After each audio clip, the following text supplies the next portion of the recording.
This is Judiciary Today, the TV show that brings you in-depth review and analysis of judiciary issues that affect you.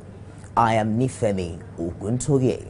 Are you aware that most inmates in Nigerian prisons are awaiting trial? Thousands of prisoners behind bars waiting to be tried, and even those who have been granted bail are still there because of the tough conditions of the bail process. I'm here at the office of the chairman of Nigeria Bar Association, Lagos branch, to find out why and the role the judiciary has to play. Please stay with me. I'm here with Alex Mauka. He's the chairman of the Nigeria Bar Association, Lagos branch, and the issue will be shedding more light on the issue of discussion on the show this week. Thank you, Alex, for finding time to join us. Thank you. Earlier, the Minister of Interior, Abamoro, while inaugurating a 12-man presidential committee on prison decongestion in Nigeria, he put the total figure of prison population in Nigeria as 41,524, out of which 29,372 are awaiting trial. And he went ahead to blame the congestion of these prisons across the country on the delay in the nation's justice system. But why has it become so difficult to try suspects promptly in our dear country, Nigeria? It's a bit of a long story. What we need to appreciate is when people talk about the justice system, attention immediately goes to the courts. But it's more than just the courts. The justice system starts from the time a complaint is laid at the police station and a suspect is arrested. And it's a whole chain that ends up with prosecution, conviction, and then detention. Now, if you consider that there are inherent bottlenecks all along that chain, you will understand, and I can give you a few examples. Now, typically, here we find that a police investigation commences with an arrest. That immediately begins the problem of prison congestion. If in the ideal system, the police would investigate a complaint and the investigation will culminate or end with the arrest and the arraignment of the suspect in courts. Typically, most offenses that we see in our courts today are bailable offenses. And if the suspects are able to meet the terms of bail, then they would be released, because the whole essence of bail is to ensure that the accused person, while standing trial, is at home and free to go about his lawful duties, but report to court for his trial. So it's bottlenecks in the system. Basically, what it has translated to is that a large proportion of inmates in prisons are not convicted felons, but people who are waiting and standing trial in courts. But then you mentioned an ideal situation. On whose shoulder lies the responsibility of making our own system more ideal, just like you said? Well, the truth is that it's everybody's responsibility. The stakeholders all along the chain of the justice system have core responsibility for driving these things. But even you and I, don't forget that it's criminal prosecutions start with a complaint from somebody like you or I. Now, too often we find that spurious complaints are made by citizens that lead to the arrest of and then detention of people. So I wouldn't like to say lay the blame at the door of one agency, because it's a whole value chain. And I must say that there are concerted efforts now to bring stakeholders all across the justice sector together to brainstorm and see how these bottlenecks can be addressed. According to Amnesty International, more than 3 out of 5 prisoners in Nigeria have not been convicted of any offense, and instead they spend years waiting for trial in appalling situations. And this has led to the congestion of Nigerian prisons. Now, don't you think this totally nullifies the correctional purpose of prisons in Nigeria? I agree entirely. The statistics are correct. I mean, you can see that they almost tally with the figures released by the Minister for Interior. And it is true that the conditions of our prisons, most of them, are such that you would struggle to imagine that somebody will come out of there with any form of correction and before being reintegrated into society. It's a major problem. In terms of solutions, well, twofold. One is to address the root causes of prison congestion, like I said, by seeking to ensure that as much as possible, people, while standing trial for offenses, are out on bail unless they constitute a flight risk. The other then is to ameliorate the conditions in our prison. In between all these, there are some proactive steps being taken, particularly by the Lagos State government. One of the things that the Lagos State government has done is to introduce custodial sentences. So instead of convicting a person and sentencing him to a term of imprisonment in the prisons that we have agreed are congested and non-correctional, he could be given a custodial sentence and made to serve maybe some community time somewhere and all that. So it's a big problem, and there are myriad solutions that are being experimented with. This poor welfare condition that characterize our prisons in Nigeria, many are of the opinion that it's an infringement on the right to freedom, to human dignity of these inmates. Now, does that not in any way dent the image of the judiciary in Nigeria? The prisons are not under the control of the judiciary. But the judiciary stands in gap on the way from, offense to correction, well, as the system is in Nigeria. Well, I'll put it this way: the judiciary's function is to interpret the law. And if in the course of doing that, somebody who has infracted loses his liberty, well, that is an application of the law. So I don't think it would be correct to say that the judiciary is the cause of what you might want to call human rights infractions of detained prisoners. Let's agree that even where somebody has been convicted for an offense and is, of course, going to be sentenced to some prison time, the person is entitled to some basic dignities, even while incarcerated.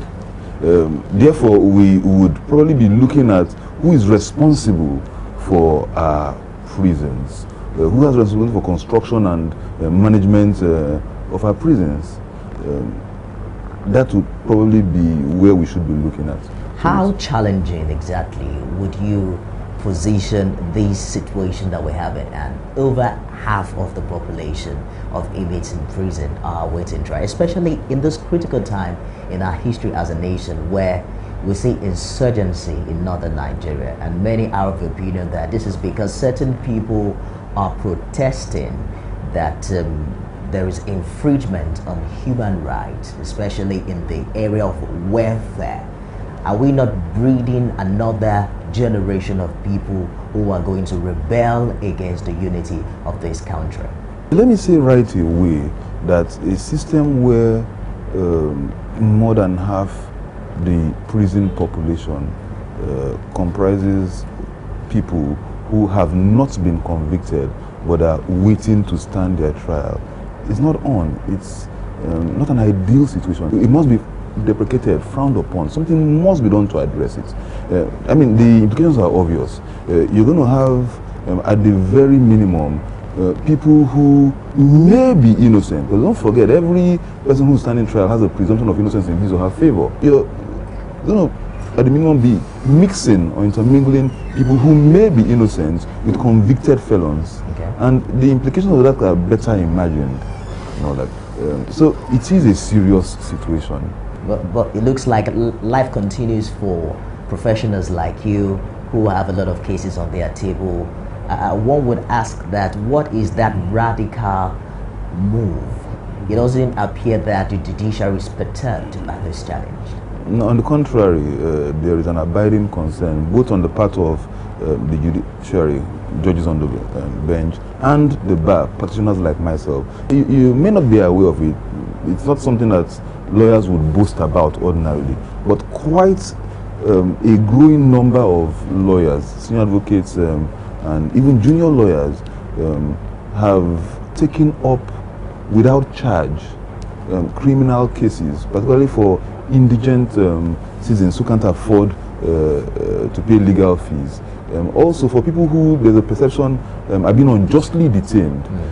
There are quite a number of lawyers who taken upon themselves to visit the prisons and take up cases of people who have been detained for an inordinate amount of time, and they do file allegations in court to have them released if the prosecution is not serious about prosecuting their cases. So I think on the contrary, there is great concern on the part of judges and lawyers on this thing. Don't forget that really the suggestion that it's good business for lawyers is not quite true, because you're speaking of a category of people. The reason why you have a lot of people who are being detained in prison whilst awaiting their trial is also an economic one.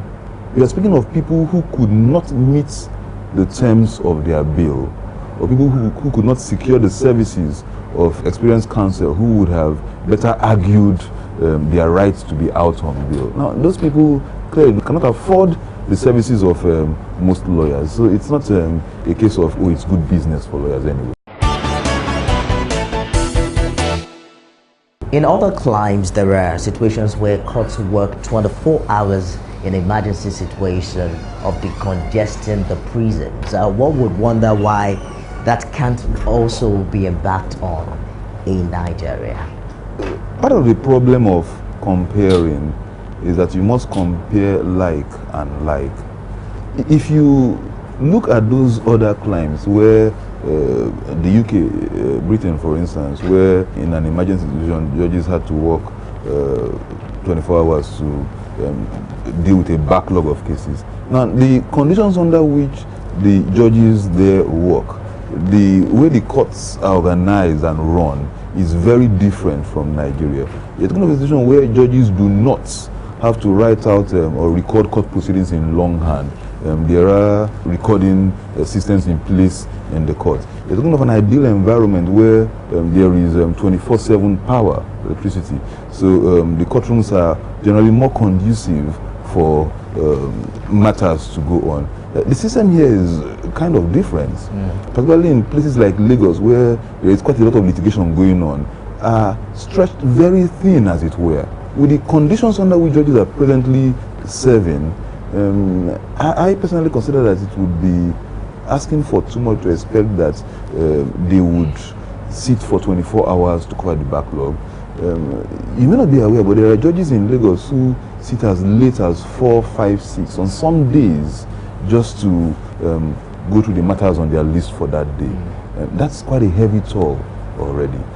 Rather than sitting for 24 hours, I would rather suggest that maybe some other palliatives could be introduced. Of course, beyond the obvious one of appointing more judges and magistrates, things like considering special court sittings on maybe holidays and maybe on a Saturday or something.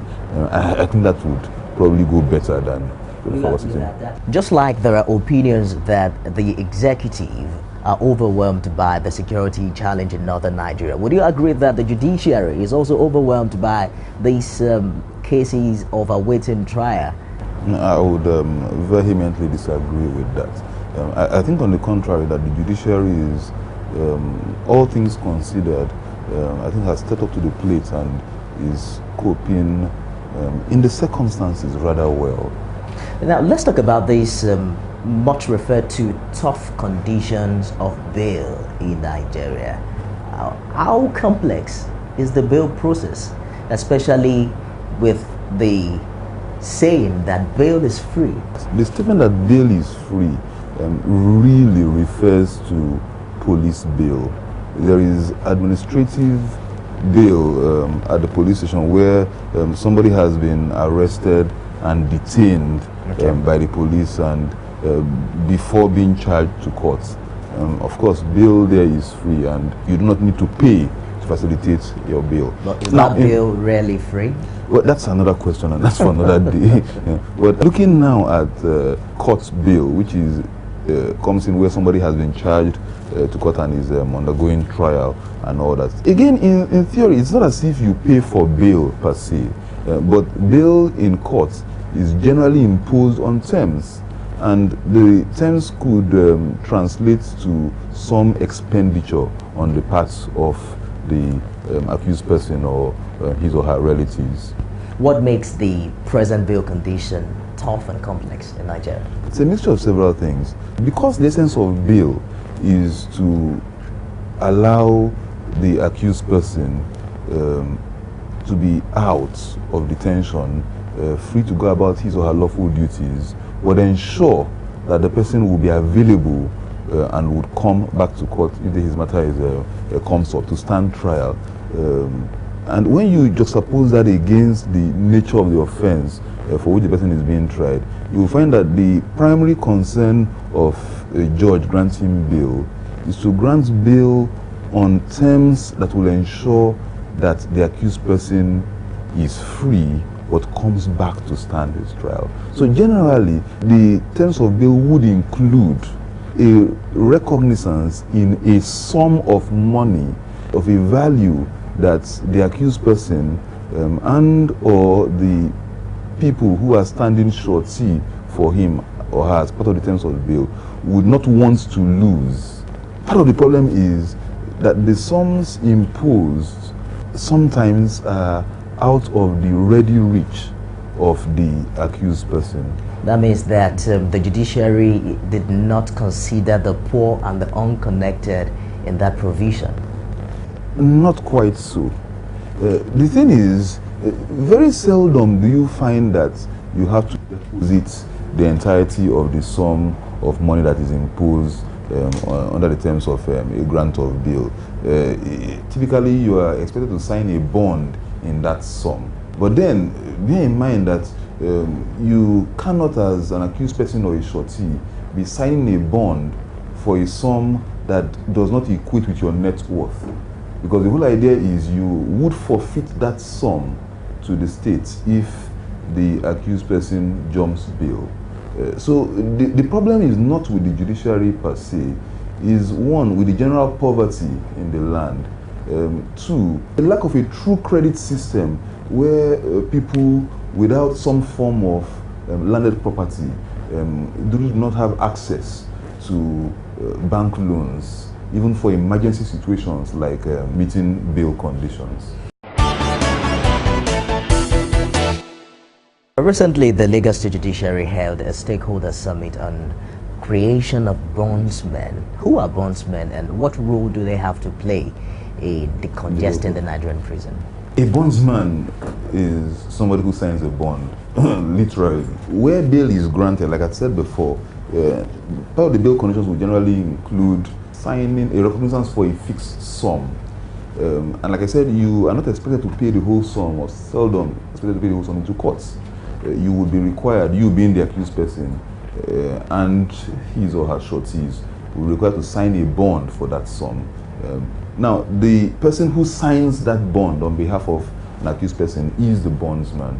It's a new but not so new process. The reality is that presently and for very many years, we've had a system where accused persons who have been granted bail, who cannot by themselves or through their friends or relatives meet the conditions of bail, typically have recourse to some people who operate within the precincts of the courts, who are professional bail bondsmen, who would charge a fee for assisting the accused person and or his or her sureties to meet the terms of the bail. Now, that has been an unregulated practice, and it has been fraught with abuse.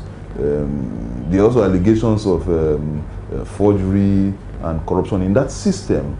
If an accused person cannot meet the terms of bail, and he doesn't have friends or relatives who can, then he will be languishing in detention. So there must be an alternative.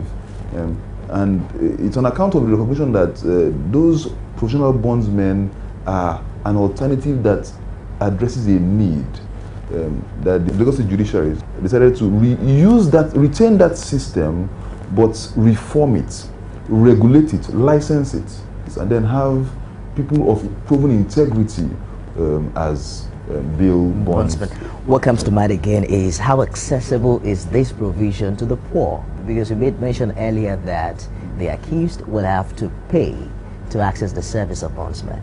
Let us say that in the existing system, somebody is charged to court with stealing, which is a bailable offense, and the judge grants bail but imposes conditions that the accused person and two sureties should sign a bail bond in the fixed sum of, let us say, 500,000 naira. Okay. Now, let's assume that the accused person doesn't have that kind of money, and he doesn't have friends or relatives who have.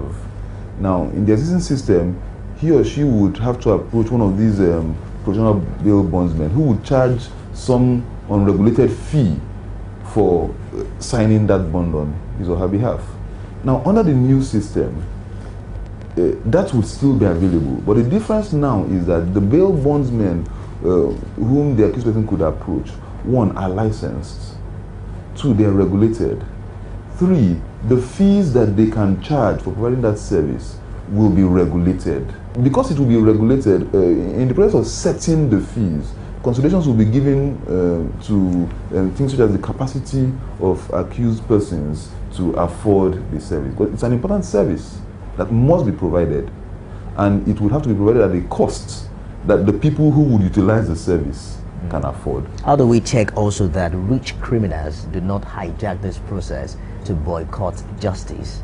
Don't forget that that is only one aspect of the intervention that the judiciary is introducing. Like I said earlier, there are concerted efforts which are already yielding fruit to reduce the time for criminal trials. And I'm talking of efforts by both the judiciary and the Lagos State Ministry of Justice, which heads or handles most high-profile prosecutions in Lagos State. So when you add all this together, I think that, I'm not saying that things like that could not happen or would not, maybe once in a while, but we must look at the average or the general. Okay. I think on the average, there will be improvements, and things like that would not be readily available to people. We're rounding up now. There's someone watching who has a loved one or a relative who's been there, rotting in jail, awaiting trial. What exactly can they do? And I don't know what the provision of the law is. If someone has been awaiting trial for a particular period of time, would that period of time be added peradventure he or she is sentenced? I would say immediately that there are several options open. I know for a fact that in most prisons, if you speak with the prison wardens, they can probably put you in touch with non-governmental organizations, with lawyer groups, with religious organizations, part of whose mission in the prisons is to offer succor to people like that. So you can get in touch with them. You can get in touch directly with the Bar Association, the local branch of the Nigerian Bar Association, for instance. You could get in touch with quite a number of lawyers, law firms, run pro bono services that would address that kind of a need. That's one. The other part of your question, at the end of a criminal trial, after conviction by the judge, in sentencing an accused person, the amount of time already spent by the accused in detention is always taken into account. Okay, what happens now if the amount of time spent awaiting trial is now more than the actual number of years that he's sentenced? Well, that does happen. For instance, if an accused person who's standing trial in court has already spent in detention more than the maximum amount or period of time for which he would have been sentenced if he's convicted of the offense, that is a basis for an application on his or her behalf to a court that he or she be released forthwith from detention. Who now pays for the extra years he spent in jail? No, that's an open question. I can't really answer that at this point because it speaks to so many things. You're probably looking at questioning the right of the human right of that accused person to sue for damages for wrongful detention or whatever. It's a much larger question than I can answer now. Thank you very much for your time, sir. It's good to have you, journalist. I've been speaking with Alex Mauka, and he's the chairman of the Nigerian Bar Association Lagos branch, and we've been touching on the congested Nigerian prisons and the role of the judiciary. Now, while the legislature has the responsibility of making laws and the executive the responsibility of implementation, the judiciary on the other side has the critical responsibility of interpreting laws and provisions with the Constitution. And it is believed that with a strong judiciary in Nigeria, the mistakes of the other two arms of government can be spotted and corrected.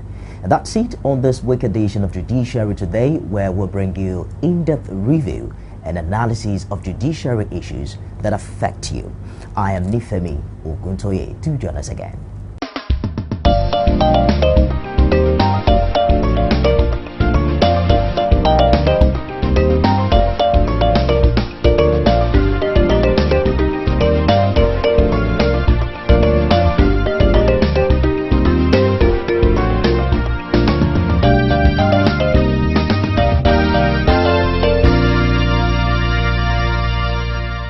Core TV News, expanding your view.